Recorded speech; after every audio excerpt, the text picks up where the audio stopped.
So, a few weeks ago, I, 25 female, got engaged to my fiancé Mike, 25 male, after almost 7 years of dating. I've always gotten along with his family except for his mother. My future mother-in-law, Sydney, has never been nice to me. And I know the reason. She doesn't think that I come from the kind of family that she would approve of. It's as simple as that. Mike's family is quite rich and his mother is a total snob. So she has spent most of her time looking down on me whenever we have met. I have tried to be pleasant to her, but it has never mattered. So now I just keep my distance from her, and so does Mike. Neither of us is very confrontational in nature, so we mostly just let things go because it's always just really petty behavior on her part, and it's not worth bringing up. But a few days ago, something happened at my sister-in-law's party, and I think after this, we cannot go back to pretending that everything is fine for the sake of keeping everything peaceful in the family. My future sister-in-law, Jess, just turned 21 a few days back, and her father decided to throw a huge party for her. So a lot of people were invited to the party, including my mother, which is why the incident was all the more hurtful, because it was quite humiliating for her. We attended the party after work, so a lot of people were already there by the time we showed up. My mother showed up a couple of minutes after we did, and once she was there, Sydney called out to me and asked me and my mother to come to her so that she could introduce us to all her friends and a couple of other people. I thought that was really fishy because she was being extra sweet to me, and I guess even Mike felt that. So he stood with me while we were being introduced to a lot of people we didn't know. And then all of a sudden, Sydney told me that she wanted to officially welcome me into the family with a gift, because she hadn't been able to present me with something after the engagement because it was a surprise. For a second, I honestly thought that she was going to give me something nice because maybe she was turning over a new leaf and finally coming to accept me, because it had been 7 years since I had been with her son. I was, unfortunately, disappointed because when she handed me the gift and told me to unwrap it, which I did, and then I found an apron inside it, I was really confused, and it showed on my face since I'm not a very good cook, and neither am I passionate about it, so I couldn't understand why she would give me an apron. And then she clarified everything by saying that now it was time for me to get to work because she was sure that my waitress mother must have taught me well. For context, I have been raised by a single mother, and for the longest time she had been a waitress. My father had walked out on us before I was even born and had never been part of the picture. He hadn't even sent any child support, and my grandparents could afford to babysit me occasionally, but they couldn't afford to take care of us financially. So my mom had to drop out of college in her final year because she just couldn't afford it. And she started working odd jobs just to be able to support the two of us. Waitressing was one of those jobs, and until I was in middle school, she was a waitress. After that, she started working in sales, and that paid decently enough so that she stuck to that. My mother and I know how difficult it has been for us in the past, and her struggle is not something that I'm ashamed of. It's something that I'm really, really proud of, because in spite of everything, she has never let me feel like I don't have enough. I don't come from a family that has generational wealth like Mike does, and I don't mind it either because I know that whatever values my mom has instilled in me are good enough for me, and I would never be ashamed of the fact that she had been a waitress in the past. But in the context of the party, I knew that Sydney's only intention was to humiliate me and my mom, so I couldn't say anything. I just froze on the spot, and literally everybody else went silent as well because it was so awkward. And they probably felt sorry for us.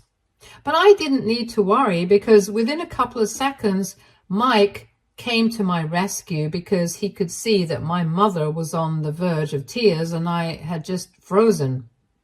Unlike his mother, though, he did not intend on humiliating her in front of just a couple of people. He decided to grab the mic from the karaoke set up nearby and called attention to himself so he could propose a toast. That was distracting enough for everyone, and soon enough, all eyes were on him. Then he started talking about how wonderful it was of his father to have thrown such an extravagant party for his daughter's 21st birthday, and said that maybe a decade ago his parents wouldn't even have been able to imagine throwing a party like this. And it was all thanks to Sydney and her family. That was shocking for everyone. And then it got worse because he started talking about how almost 10 years back, Sydney's parents, his grandparents, had declared bankruptcy and had started completely relying on his dad to help them get back on their feet.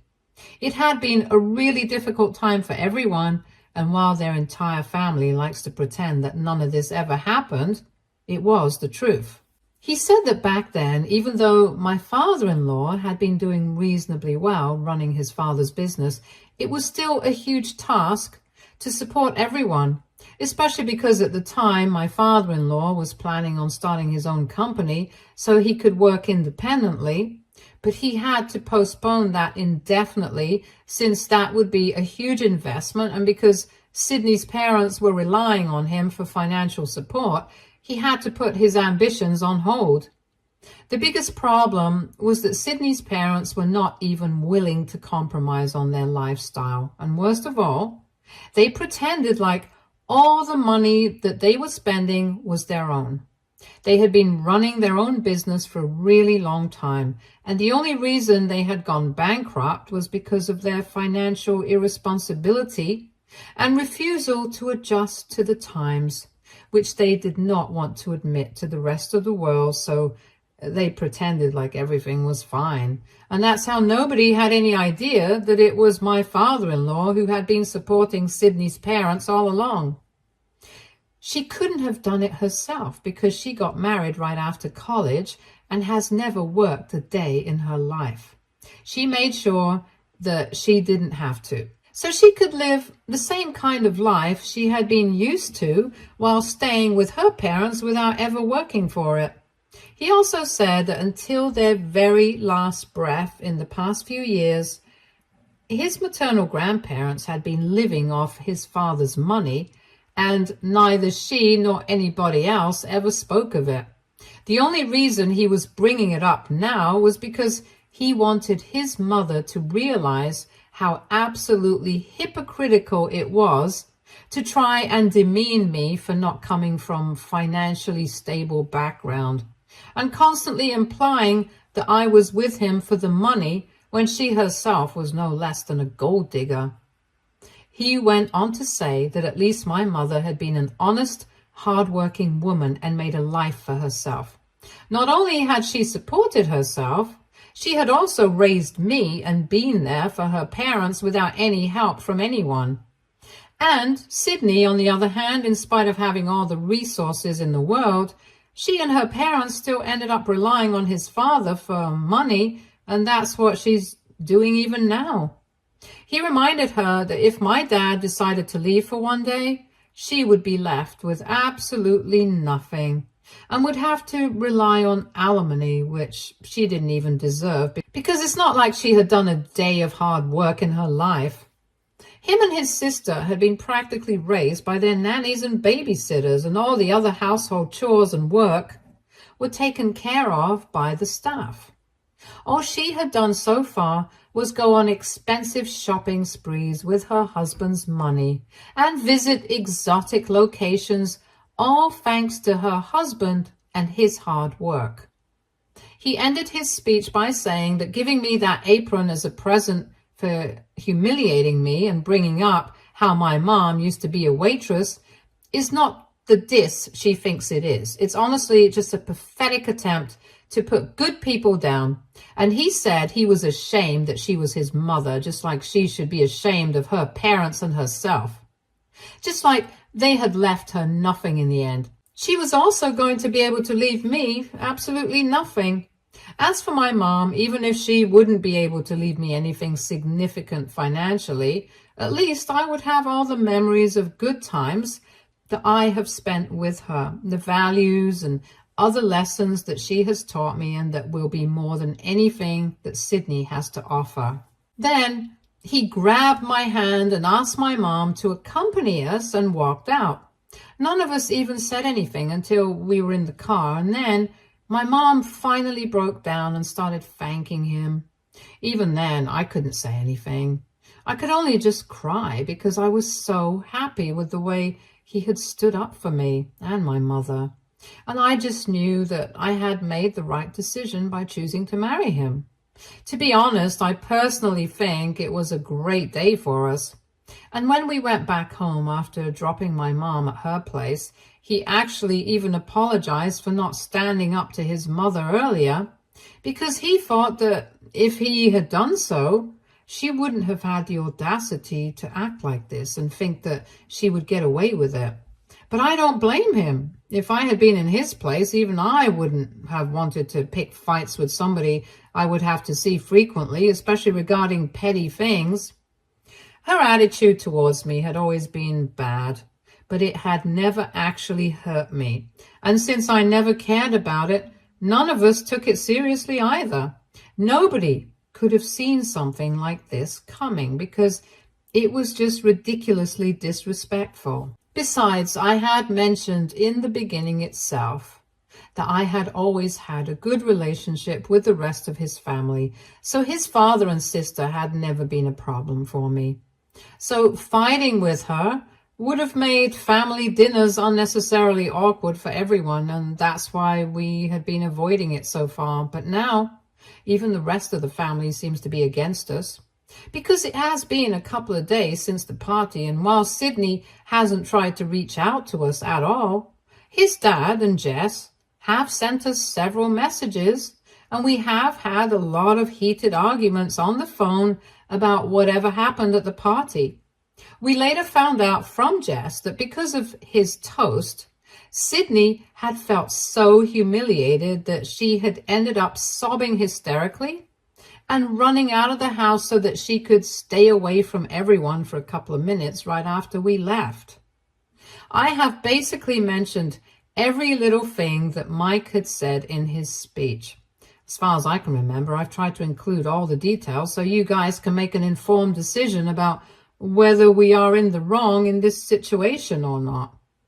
Because right now, even though Sydney is not speaking to us, my father-in-law says that the speech that had been made was completely unnecessary, and if we had been offended, we should have just left the party that instant to cool off, or we should have said something to Sydney personally instead of making a public speech about things that are very personal to the family. He told us that he agreed that whatever Sydney had done had been quite messed up, and he had no idea that she was planning on doing something like that, because otherwise he would have definitely tried to stop her.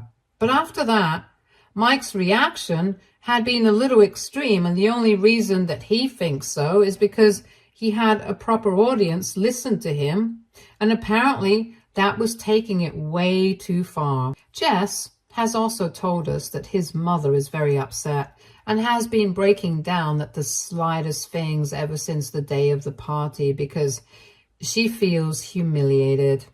Mostly because there was a great deal that Mike had said about her parents. And she thought that it was really disrespectful because both of them had passed away, and it's not like they could defend themselves anymore. She also thinks that the speech was quite ungrateful because it made her sound like a terrible mother, even though everything that Mike had said was actually true. She had hardly ever been there for her children, and they did have a good few memories as a family. It doesn't mean that she can deny everything else. Jess also agrees that it was the truth, but she just thinks that there was no need for him to bring it up publicly like that, and basically what I'm getting from everything that his father and Jess have been fighting with us so far about is that they are only offended because Mike decided to make that speech in front of so many people. But Mike and I believe that we had put up with her stupid remarks and her insinuation that I was only with Mike because I was a gold digger had gone out of hand. We had let a lot of things go in the past because we did not want to make a whole thing out of it. But some things cannot be left unanswered. And this was one of those things. So while both Mike and I do think that everything that had been mentioned in the speech had definitely been quite personal for the family, it had to be said. Also, it's not like Sydney herself had thought twice before insulting my mother and me, so we don't really feel bad for humiliating her and her parents. I think it's fair enough, but obviously, Mike's father and sister do not agree. And we have been fighting about it a lot. I just want a solution to all of this, and I'm really tired of going back and forth. So I'm here to ask for you guys' opinion. Are we TAs for making a speech and publicly humiliating my future mother-in-law after she tried to make fun of my mom for being a waitress in the past? Update 1. Hello, Reddit. And first of all, thank you so much for all the comments. A lot of you took out time to help us out, and I really appreciate that. Most people were conflicted about whether we did the right thing or not. And honestly, it took us a really long time to decide how to move forward as well. In the end, after taking advice from our friends and my mom, we decided that we were going to tell Mike's father and sister that we were sorry for spilling the beans on the family and personal affairs, but we were not going to be apologizing to his mother. After all, even they had acknowledged the fact that whatever Sydney had done was incredibly messed up. We do think that we shouldn't have brought up such personal things in front of so many people and spoken about it in detail, especially since Mike's father was not comfortable with it. Whatever Sydney had done, it was not right, and they did not approve of it anyway. So I guess it was not necessary for us to have dragged them into our speech.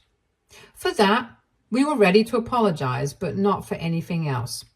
Mike's family has always been very nice to me, so I don't mind acknowledging the fact that maybe certain things that they did not want people to know should not have been discussed in public without their consent. Apart from that, we don't think we have anything to apologize for because so far, even Sydney hasn't apologized to us.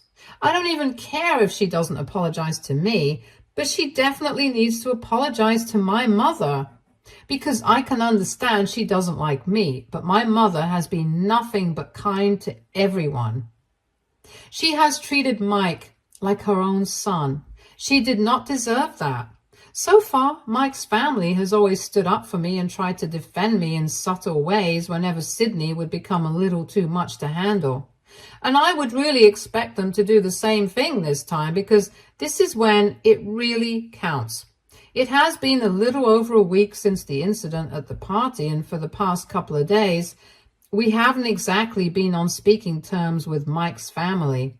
But in a couple of hours, we are going to send an email to them acknowledging whatever I mentioned in this post, and then we'll just see what they have to say about it. Anyway, now that the main thing is out of the way, I guess I would need to address some things that you guys were confused about. In the comments of my original post, I noticed that a lot of people were very confused by the fact that I was using the word we for a speech that only Mike had made. I didn't think that it would matter, so I did not bother to explain, but anyway, I guess I have to explain that I don't look at us as separate entities in this situation. We are one unit here, and that is why I have been using we. Now, coming to the second thing, why did Sydney's parents never start working again? And why did they have to rely on my father-in-law for the rest of their lives after their business flopped? I don't think I can answer that. I had only known them for a couple of years, and even then, I hadn't been particularly close to them, so I couldn't have known how they were as people. My experience with them hadn't been particularly nice anyway, since they were just like Sydney, snobbish and elitist, so they had been very curt with me. And before I could get to know them properly, both of them passed away within a few years of each other. What I did know, though, was that both of them came from rich business families and inherited a lot of money, with which they started their own company. Initially, they did really well, but I guess after a while, they started losing their touch, and that's why they went bankrupt. Instead of depending on their son-in-law for a couple of years, they became totally dependent on him forever and decided that they were just never going to work again. Nobody asked them why, so we don't know. I myself was not aware of this until the incident at the party, because Mike's family doesn't really like talking about this, and so even he hasn't spoken about it before this. He explained to me that it had been drilled into his head by everyone that this was something that should not be discussed in public. So he had kept his mouth shut, even around me. I couldn't understand why he had done that, so I did not push it. So anyway, we're not really sure why Sydney's parents didn't just start working again. They probably didn't think it was necessary, because as long as they had somebody to support them and they could afford their lifestyle, it didn't matter to them how they were getting that money. My father-in-law never let his in-laws find out that it had taken a toll on him initially, that he had to even put his own dreams on hold for their sake.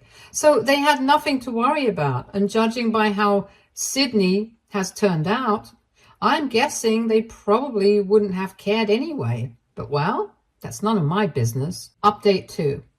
So 2 days ago, I had posted an update here saying that Mike and I were going to send an email to his father and sister explaining everything. You can find it all in my last update. Anyway, we did not hear from them after that until a couple of hours ago, and we have mixed feelings about what they said. Jess had written back to us on behalf of both her and her father, and she told us that she could understand that things had reached a breaking point for both of us, and that's why Mike had done something so extreme. But that didn't change the fact that it was still wrong. Just acknowledging it and apologizing for it half-heartedly did not make it right, because now everybody in the family knew about their drama, which they had managed to keep a secret for the longest time. They said they could understand our position, but it was still unfair for them, because now it was Mike's father and Sydney that people were all gossiping about. So in a way, they believed that Mike had just messed up his own family's reputation while trying to defend my honor or whatever. And they thought that our apology seemed pretty half-hearted, since apparently we're just sorry that they feel bad about the situation, not that we did something like this in the first place. I don't think they have a valid point there. So I don't know how to feel about that. But the one thing that all of us can agree on is the fact that Sydney was totally wrong. And even in the email, they acknowledged that. They said that they had reflected on the situation for the past couple of days and had told Sydney that she needed to apologize to us, and that constantly pretending to be the victim was not going to work. And her being upset that Mike spoke about her parents like that and called her out in public is just plain hypocritical, because she was trying to do the exact same thing by humiliating me and my mom, and for no reason other than the fact that she just didn't like us. So if she couldn't take it, she shouldn't have dished it out either. Besides, everyone knows that whatever Mike had said in his speech was true. So she can't even deny that. Now she's not speaking to them either, and she's basically completely on her own. I'm glad that they are not siding with her. But apart from that, that email is kind of confusing for us on an emotional level. Right now, Mike and I don't know how to react to it, so we think we're going to respond a couple of days later after giving it some thought. In the meantime, if anybody has any advice, they're welcome to share it with us in the comments. Thank you, guys. Update 3. Hey, Reddit. So it has been more than 2 weeks since we last spoke to Mike's family. In my last update, I mentioned that we had received a reply to the email that we had sent and welcomed it. We had mixed feelings about it, so we took our time and replied to them after 4 days, telling them that we were sorry that we had offended them by speaking about something they did not want other people to know, but we were not sorry for having done it. In case anybody finds that confusing, we meant to tell them that we were just sorry they felt bad, but we were not going to apologize for what we did. Because at some point, we had to stand up for ourselves. And if that happened at the cost of offending Mike's father and Jess, then so be it. Besides, I could understand that they wanted to keep certain things private, but even if it did go out, it's not like they were being portrayed negatively. In my opinion, we had said nothing bad about them, and it had been all against Sydney, so it was fair enough. We were justified in our own right, and even they were not wrong. So the only solution that Mike and I could think of, at least, was to drop this and move on. We could have just agreed to disagree, but Mike's father was not happy with that. We spoke on the phone a couple of days after that email, and when we told him all of this, he got really mad and said that we did not think we had anything to apologize for. Then he had nothing to say to us anymore. Both of us are quite disappointed by that because we had believed that he would try to move past this.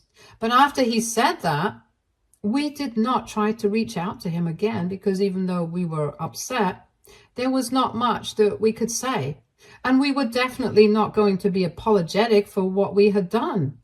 We had to stand up for ourselves, and we are not going to back down. About 2 days after that, we spoke to Jess, and she told us that Mike's father was very unhappy with how the situation had turned out. And to add to it, even Sydney has left home so she could go and stay with her sister for a couple of days because she needs a change of scenery, since apparently everything has become way too toxic for her to handle. Nobody's too worried about that though, since we know that she's going to come back. Even during our conversation with Jess, we thought that we would be able to patch things up with her, but she said that she would like to remain in low contact for a couple of weeks until everything has cooled off. So, well, that's what we're doing right now. It's kind of sad that his family is acting like this, but so far, he has been acting like it doesn't affect him. I know it does, though, and I really want them to be able to understand him. So I hope they reach back out to him as soon as possible so he doesn't have to feel this way. I'm keeping my fingers crossed. Update 4. Hey, so it has been over a month since my last update, and last week, his family finally reached out to him again. By his family, I'm only referring to his father and his sister because obviously his mother is too proud to acknowledge that she has even made a mistake. But everybody in the family knows that by now, so we're dealing with it by just ignoring her. We hadn't been on speaking terms for quite some time, but then last week, Mike's father just called him up and invited us over for dinner so that we could talk things out. We decided to go, and Sydney was there, surprisingly. She seemed just as shocked to see us as well, but as soon as she realized that it was us, she decided to make a face and leave the room.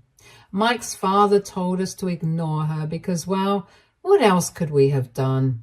Anyway, after that, we had dinner with his family, and his father apologized for his behavior, saying that maybe he had just been taking everything a little too seriously. He told us that he had done some serious introspection over the past couple of weeks and realized that we were right. None of us were wrong in our respective places, and the best thing that we could do to deal with the situation was just move on from it. So now, he was willing to do that because he had realized that this was just not worth losing his relationship with his son over. Besides, Mike and I are getting married soon and he wants to be involved. So this passive-aggressive silent treatment is not something that he wants to have anymore. Jess basically just seconded everything that her father said, and it didn't take us much time to sort things out after that. Right now, We have talked it out and we have decided to let bygones be bygones. The bottom line is that they want us in their lives and we want them in ours. So we are letting the past go. As for Sydney, she can do whatever she wants. It doesn't concern any of us anymore. We don't even expect an apology from her anymore, because either way, she's not going to be invited to the wedding, so it doesn't make a difference. But I'm happy that we were able to make it right with the rest of his family, and I'm only just waiting to get married to Mike now. Stay tuned for more stories from Argo Relationships.